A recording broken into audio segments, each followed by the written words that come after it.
बहुत समय पहले की बात है। एक घने जंगल में हर तरह के जानवर रहते थे। शेर, हाथी, बंदर, लोमड़ी, हिरण, गिलहरी, तोता और बहुत से अन्य जानवर इस जंगल के निवासी थे। हर कोई अपनी जिंदगी में खुश था। लेकिन इस जंगल की एक बड़ी समस्या थी, इसका कोई राजा नहीं था।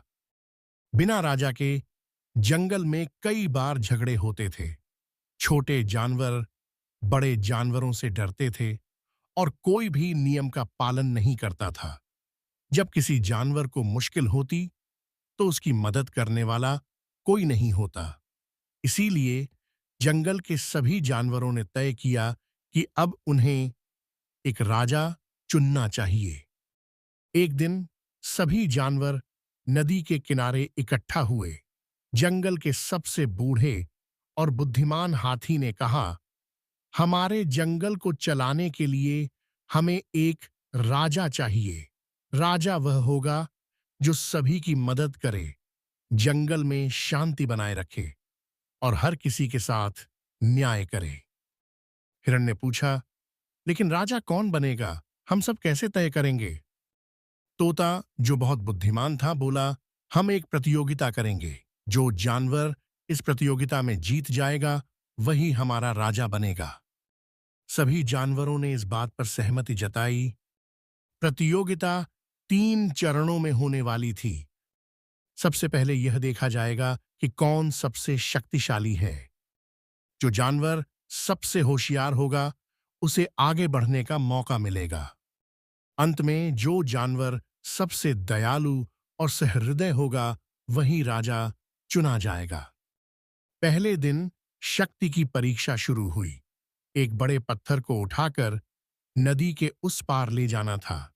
शेर, हाथी, भालू और कुछ अन्य जानवर इस प्रतियोगिता में भाग ले रहे थे। शेर ने सबसे पहले कोशिश की। उसने जोर लगाया और पत्थर को थोड़ा खिसकाया। भालू ने भी कोशिश की, लेकिन वह पत्थर को नदी तक नहीं ले जा सका। अंत में हाथी ने अपनी ताकत का प्रदर्शन किया। उसने पत्थर को आसानी से उठाकर नदी के उस पार रख दिया। सभी जानवरों ने हाथी की ताकत देखकर उसकी तारीफ की। दूसरे दिन बुद्धि की परीक्षा थी। प्रतियोगिता में एक पहेली पूछी गई, ऐसी कौन सी चीज है जो बिना चलाए भी चलती है? सभी जानवर सोच में पड़ गए। बंदर ने कहा, हवा, लेकिन यह जवाब गलत था। लोमड़ी ने कहा, घड़ी, यह जवाब भी गलत निकला। तोता, जो बहुत तेज दिमाग का था, बोला, वह चीज समय है, समय बिना रुके चलता रहता है। बुद्धिमान तोते का जवाब सही था। वह बुद्धि की परीक्षा में जीत गया। अब तीसरी और सबसे महत्वपूर्ण परीक्षा का समय आया। इस परीक्षा में यह देखा जाना था कि कौन सबसे दयालु है। प्रतियोगिता के दौरान एक बीमार हिरण को जंगल के बीच में लिटाया गया। उसे पानी और खाने की जरूरत थी। शेर ने कहा, यह तो बीमार है, इसे अपने हाल पर छोड़ दो। भालू ने कहा, मुझे और भी काम है, मैं इसे नहीं संभाल सकता। लेकिन हाथी तुरंत उस हिरण के पास गया।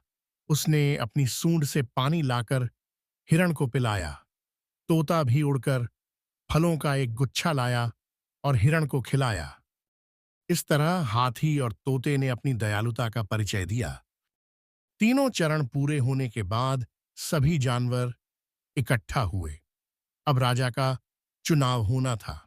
बूढ़े हाथी ने कहा, हाथी ने अपनी शक्ति और दयालुता का प्रदर्शन किया है।